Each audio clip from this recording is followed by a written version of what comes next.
This is Kathy Biehl of EmpowermentUnlimited.net with Astro-Insight for the week of November 13th, 2017. We may not yet fully realize what the last couple of weeks have really meant for us, as we have been assimilating change and stability, quite a paradox.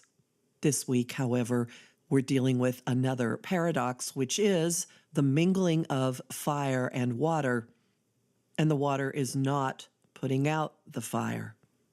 In some instances, it may look like the water is on fire, which you've perhaps seen if you've ever seen an oil spill catch fire. And then there's also the phenomenon of steam coming off water that is heated very high, such as in a sauna. This week, the scorpionic overtones in the sky become stronger and stronger and stronger as Venus, the goddess of everything we desire and value, love, money, our precious toys, jewels, baubles, our possessions, our value systems, creativity, Venus is meeting with the guy who ups all the ante. Any action he's near, Jupiter. This is more territory, very indulgent, and it's in scary terrain. Scorpio is not a sweet place for Venus. Venus is willing to take enormous risks in these waters and to go for desires that are incredibly primal and that threaten to upset our normal life. Venus and Jupiter together in Scorpio will draw more sexual assault and sex scandal and money scandal talk to the surface, and in our individual lives will embolden us almost like there's a homing device inside of us, like when salmon swim upstream to spawn. We'll be attracted to things that really do scare us a bit, maybe more than a bit, and whatever we want, we will want extremely intensely and deeply, romanticizing or not being quite sure of what's real and what's not real, and perhaps some confusing communication, perhaps hearing things that we're reading way too much into. Also possible that ways that we have deluded ourselves or have been lied to will be coming out in the open, with Mercury, the planet of communication, making a very hard aspect to Neptune, the cosmic fog machine.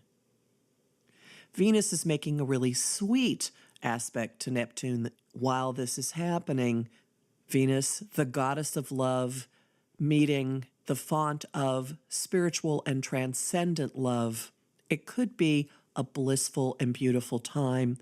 It could be that everyone is a bit strung out, that everyone is feeling slightly intoxicated. This could also have a sense of anesthesia being given to us for all of this scary stuff that's coming from below the surface. And this is what takes us into the Scorpio new moon on the weekend, which has quite the dynamic pileup of aspects. Scorpio is deep and dark and penetrating. It deals with things that are not seen clearly on the surface, that are often hidden, sometimes deliberately. Sometimes they're deep in the psyche. They can also be subject to forces far greater than mortal minds can really wrap themselves around. So enormous amounts of money, enormous desire, things that we don't normally talk about in public. Scorpio is energy for going deep, for getting to the bottom of things and perceiving things. And the moon is making a beautiful aspect to Chiron, the wounded healer, meaning that a lot of what is coming out is probably for everybody's good in the long run, holds the potential of great therapy and balm, certainly for some of the things we've seen in the news of people who have been hiding really frightening stories of assault and abuse for decades, coming forward with them and finding others who have gone through it. There's a sense of resolution. But it's not all going to be quite like that. On a personal level, it could be much quieter, much calmer, much less dramatic, although possibly just as potent and profound.